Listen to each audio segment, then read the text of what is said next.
Hello there. It is your mom of three. I'm here in NYC and I am back with another video. Yay! If this happens to be your very first time on my channel, come on through. My name is Tenéza. I'm the mother of all three social kids living in the heart of New York City. I do have a YouTube family, my tribe, and I would love come check us out, see what it's like over here. You're welcome. All you have to do is SUBSCRIBE.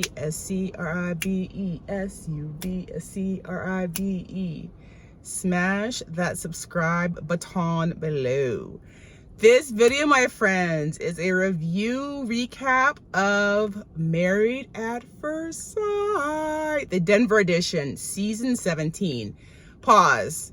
Just so you guys know, I am not new to this. I am true to this. I'm going to link below my playlist. I reviewed every single episode of season 16 Nashville, as well as every episode of season 7 UK edition. I'm international with this. I first started watching the show, you guys, season 1. There was a bride on there named Monet, who I knew personally. We used to work out at the same gym, you guys. And I have just been caught up ever since. So let's just jump in really quickly. The new season actually airs today, Wednesday the 18th. And the casting special aired last week. Watching this show made me so thankful I'm in a relationship. I don't know how you single people do it. I don't. I don't know.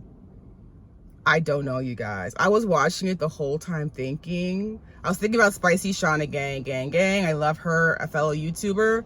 Thankful that we're in like committed relationships. I've been married for 15 years.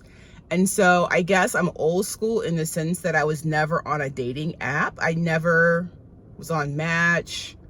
I guess Hinge is kind of new. I was never on any dating apps, never on my phone or my computer. So people are talking about how they're sick of it. I don't know what that world is like. But you guys, I really question watching this episode. Are they picking couples? Are they picking good TV? Because they have some characters on there, you guys. Let's get into them. Let's just jump into it. The season starts. There were over 1,000 candidates, they said. 1,000 candidates to be on Married at First Sight in Denver. And the three, not judges, but the three professionals are, we know Dr. Pepper, we know Pastor Cal, and then Dr. Pia, who was a sex therapist on previous seasons, is now one of the main three coaches, I guess. There were 1,000 candidates, and they were whittled down until they had a group which did an in-depth background check, and they all had extensive psychological evaluations. Then they had in-person interviews, which we, the viewers, saw. Me, Tenéza, thought they were a bit invasive. One, they were pop-ups. The couples thought that they were doing some more background B-roll film with production, and then up pops the expert. That's what we're going to call them, the experts, not the coaches, the experts. The prize element was already there, but then they literally go in their bedroom, they go in their nightstand. Dr. Pepper thinks it's appropriate to ask about contraceptive using and sex toys. Like I thought it was a bit much. Maybe it's the prude in me, but I thought it was invasive to pop up and then to go through all of their personal things. But hey, it's part of the process. Let's keep rolling. 5 couples, you guys.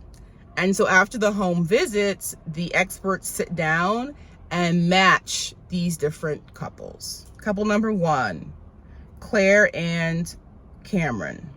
Claire's a therapist. She's young. She's 26. Oh, young to me. She's 26. She's a therapist. Cameron owns a bicycle shop, and he is a New Zealander. They're both athletic, family-oriented. They seem easygoing. I think this couple has a chance so far. So far, so good. They're easygoing. They're both athletic. He's an avid cyclist. We see her working out in the gym. We get it. We get why they were matched. Second couple, Lauren and Orion. I don't know, you guys. This is why they were matched.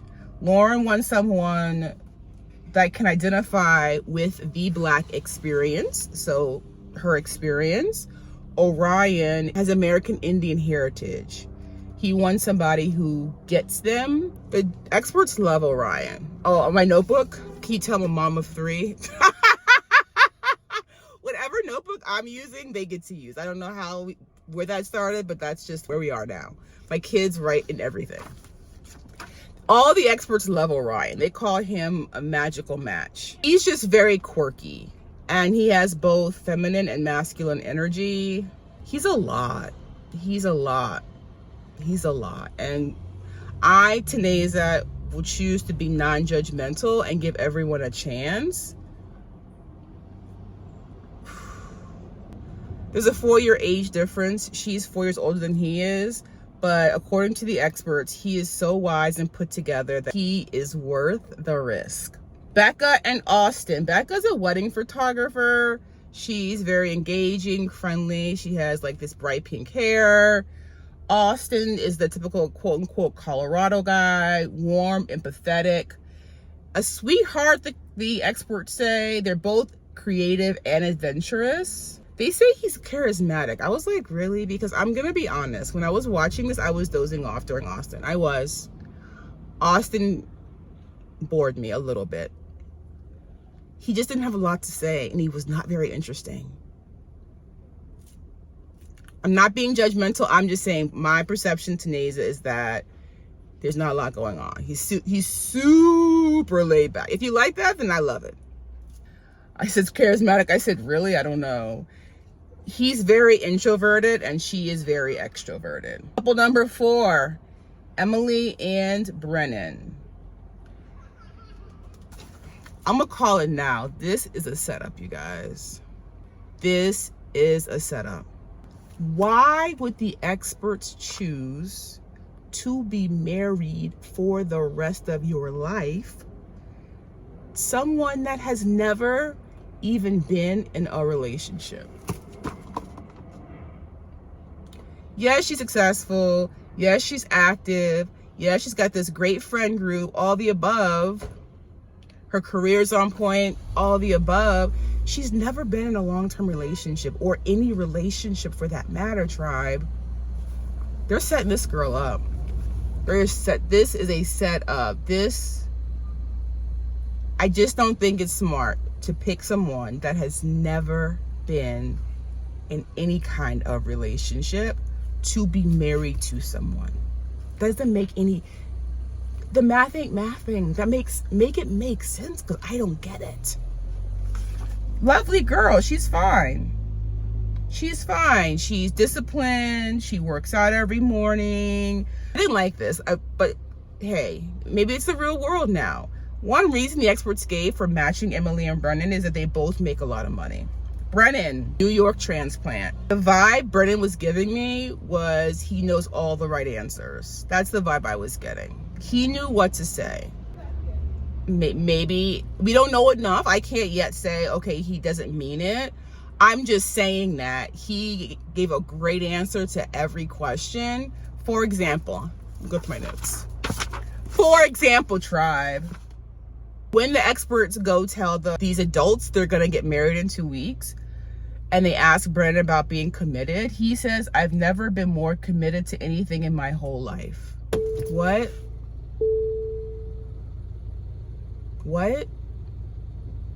Emily and Brennan. I'm just concerned because she's never been in a relationship. Like, how does she know how to argue effectively? How does she know how to communicate through trials and tribulations? Like, what? Not one relationship? They think they're gonna find her Prince Charming, but love is not a fairy tale. I've been married 15 whole years. Marriage is hard. Marriage is work. Relationships, period, are work. An expert. I'm just a viewer. I'm not an expert. And so those are the four couples we have. Claire and Cameron, the therapist and the bike store owner. Lauren and Orion, strong Black woman, and someone with American Indian heritage. Becca and Austin, quirky, artistic wedding photographer, quote unquote Colorado guy. Emily and Brennan, newbie to the relationship, New York transplant, both super successful. Those are 4 couples. There's 5 couples total. We have one more non-couple yet. I thought that me, Tenéza, watching this show for years and years and years, thought that the experts match couples. We're like, oh, this person seems really compatible with this person. That's how I thought they match people.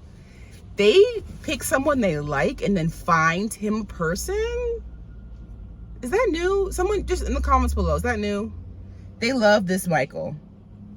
They love him. Super successful project manager.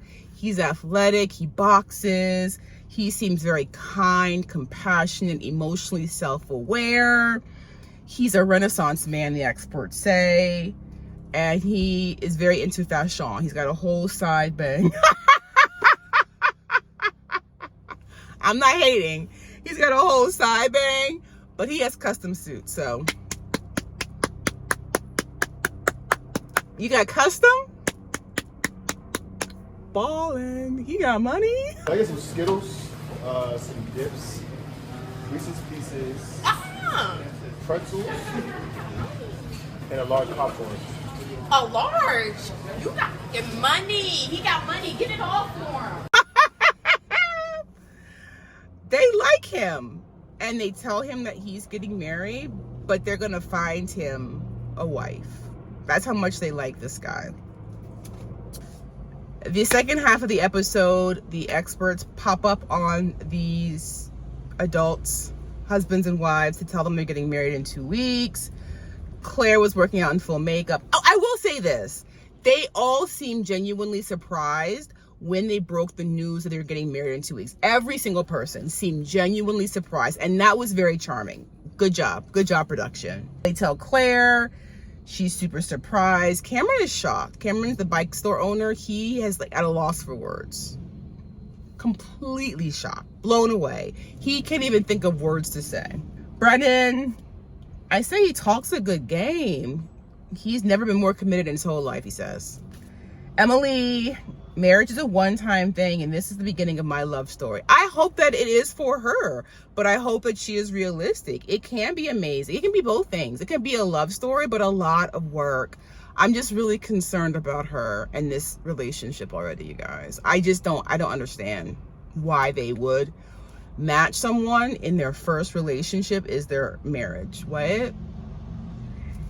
But you know what? People get arranged marriages and it works, you know, and maybe that's what this is going to be.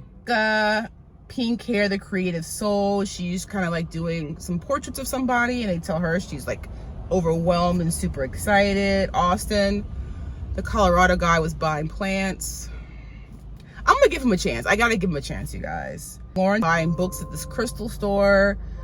Orion is extra deep, you guys. He is. He's extra deep. He's talking to Pastor Cal about how the input must match the output. He's doing electrical wiring and comparing that to a relationship.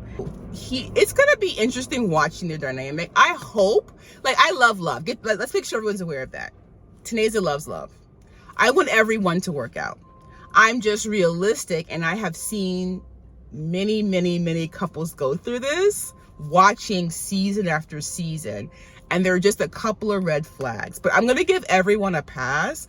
I'm gonna wait until after the honeymoon. Let's watch them get ready for the marriage. Let's watch the wedding day.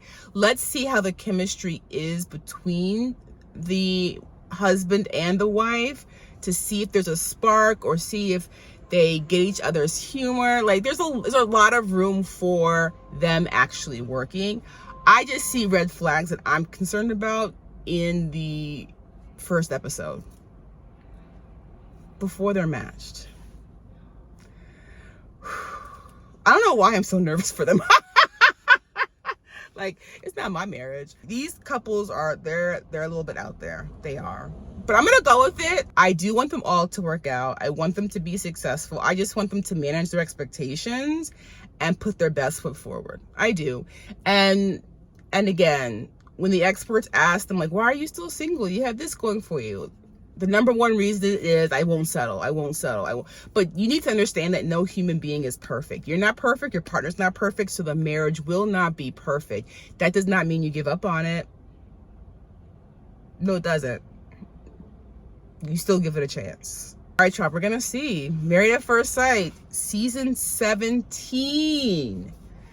I plan to review each and every episode. As I mentioned earlier, I'll link the playlist to last season below. Feel free to binge watch. Let me know, who's your favorite couple? Who are you rooting for? I'll see you in our next review. Bye, tribe.